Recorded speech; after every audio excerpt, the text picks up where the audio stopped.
Assalamualaikum warahmatullahi wabarakatuh. Alhamdulillahi rabbil alamin. Segala puji bagi Allah Subhanahu wa taala yang masih memberikan kita kesempatan umur, iman dan kesehatan sehingga kita kembali dipertemukan dengan salah satu malam yang sangat agung dalam kalender Islam, yaitu malam nisfu Sya'ban. Salawat serta salam semoga senantiasa tercurah kepada junjungan kita Nabi Muhammad sallallahu alaihi wasallam, kepada keluarga beliau, para sahabat serta seluruh umatnya hingga akhir zaman. Saudaraku yang dimuliakan Allah, bulan Sya'ban adalah bulan istimewa yang seringkali terlewatkan oleh banyak orang. Padahal bulan ini adalah bulan persiapan ruhani sebelum masuk bulan suci Ramadan. Dan di dalamnya terdapat satu malam yang oleh para ulama disebut sebagai malam penuh rahmat, ampunan, dan penentuan takdir tahunan, yaitu malam nisfu Sya'ban. Tidak heran jika banyak umat Islam bertanya, malam nisfu Sya'ban 2026 jatuh pada tanggal berapa? Apa saja amalan yang sangat dianjurkan pada malam nisfu Sya'ban? Kapan malam nisfu Sya'ban 2026? Sesuai dengan catatan kalender Hijriah, bulan Sya'ban 1447 Hijriah, malam nisfu Sya'ban jatuh pada Senin malam 2 Februari 2026 ba'da maghrib atau setelah maghrib. Malam nisfu Sya'ban dimulai sejak terbenam matahari sehingga terbit fajar. Dalam Islam, pergantian hari dimulai sejak maghrib, bukan tengah malam. Maka ketika kita memasuki maghrib pada hari Senin tersebut, kita sudah memasuki malam ke-15 bulan Sya'ban, yang dikenal sebagai malam nisfu Sya'ban. Keutamaan malam nisfu Sya'ban menurut ulama. Para ulama sepakat bahwa malam nisfu Sya'ban adalah malam yang memiliki keutamaan besar, meskipun terdapat perbedaan pendapat tentang bentuk malam tertentu. Namun keutamaan malamnya sendiri diakui oleh mayoritas ulama. Dalil hadis tentang keutamaan malam nisfu Sya'ban.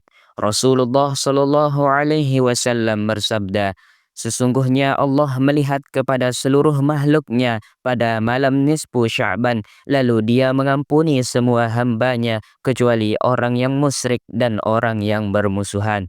Hadis riwayat Ibnu Majah, At-Tabrani, Al-Baihaqi yang dinilai hasan oleh banyak ulama. Imam Al-Baihaqi rahimahullah menyebutkan bahwa hadis-hadis tentang keutamaan nisfu Sya'ban meskipun sebagian sanadnya lemah namun saling menguatkan sehingga dapat diamalkan sebagai keutamaan amal. Imam Ibnu Taimiyah yang sering dijadikan rujukan lintas mazhab yang menyatakan malam nisfu Sya'ban memiliki keutamaan dan para salaf menghidupkannya dengan ibadah. Ini menunjukkan bahwa menghidupkan malam nisfu Sya'ban bukanlah bid'ah, tetapi memiliki akar kuat dalam tradisi ulama terdahulu. Makna besar malam nisfu Sya'ban, saudaraku sekalian, malam nisfu Sya'ban sering disebut sebagai malam pengampunan dosa, malam penetapan takdir tahunan, malam dicatatnya amal, rezeki, dan ajal manusia. Sebagaimana disebutkan dalam banyak atsar ulama salaf, pada malam ini Allah membuka pintu ampunannya seluas-luasnya. Namun perlu diingat, ampunan Allah pada malam ini tidak diberikan kepada semua orang, sebagaimana hadis Rasulullah Shallallahu alaihi wasallam, yakni kecuali orang yang menyekutukan Allah dan orang yang menyimpan kebencian.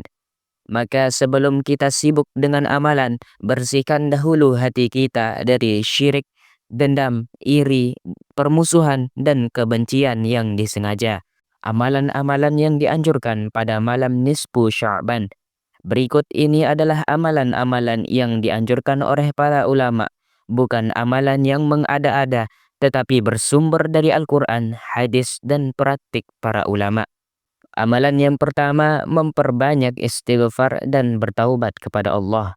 Amalan yang paling utama pada malam nisfu Sya'ban adalah memohon ampunan kepada Allah. Allah Subhanahu wa taala berfirman, "Dan mohonlah ampun kepada Allah, sungguh Allah Maha Pengampun lagi Maha Penyayang." Quran surah An-Nisa ayat 106. Rasulullah Shallallahu Alaihi Wasallam sendiri memperbanyak istighfar bahkan hingga 70 sampai 100 kali dalam sehari. Padahal beliau maksum terjaga dari dosa. Malam nisfu Sya'ban adalah malam pembersihan dosa, maka perbanyaklah membaca Astaghfirullahal Azim alladzi la ilaha illa huwal hayyul qayyum wa atubu ilaih. Amalan yang kedua, memperbanyak solawat kepada Nabi kita, Nabi Muhammad Sallallahu Alaihi Wasallam. Tidak ada amal yang lebih cepat diterima selain solawat kepada Rasulullah. Allah berfirman, sesungguhnya Allah dan para malaikatnya bersolawat kepada Nabi. Wahai orang-orang yang beriman, bersolawatlah kalian untuk Nabi dan ucapkanlah salam penghormatan kepadanya. Quran Surah Al-Azhab ayat 56. Para ulama menekankan bahwa solawat adalah kunci terbukanya rahmat Allah, terutama pada malam-malam mulia seperti nisfu Sya'ban. Amalan yang ketiga, memperbanyak membaca Al-Quran. Malam nisfu Sya'ban adalah malam yang sangat baik untuk berinteraksi dengan Al-Quran, baik membaca, tadabbur maupun mendengarkannya. Imam Syafi'i rahimahullah berkata, doa yang paling mustajab adalah doa yang disertai dengan membaca Al-Quran.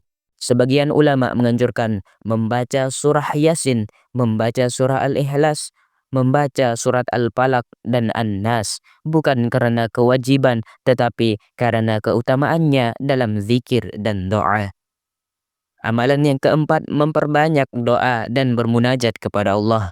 Malam nisfu Sya'ban adalah waktu yang sangat baik untuk berdoa tentang masa depan kita karena banyak ulama menyebut malam ini sebagai malam penulisan takdir tahunan. Mintalah kepada Allah umur yang berkah, rezeki yang halal dan luas, kesehatan, husnul khatimah, diperjumpakan dengan Ramadan dalam keadaan iman yang kuat. Rasulullah Shallallahu Alaihi Wasallam bersabda, tidak ada yang bisa menolak takdir kecuali doa. Hadis riwayat Tirmizi. Amalan yang terakhir, menghidupkan malam dengan ibadah yang ringan tapi istiqomah. Tidak harus ibadah berat. Ulama selalu mengajarkan prinsip sedikit tapi istiqomah lebih baik daripada banyak tapi terputus.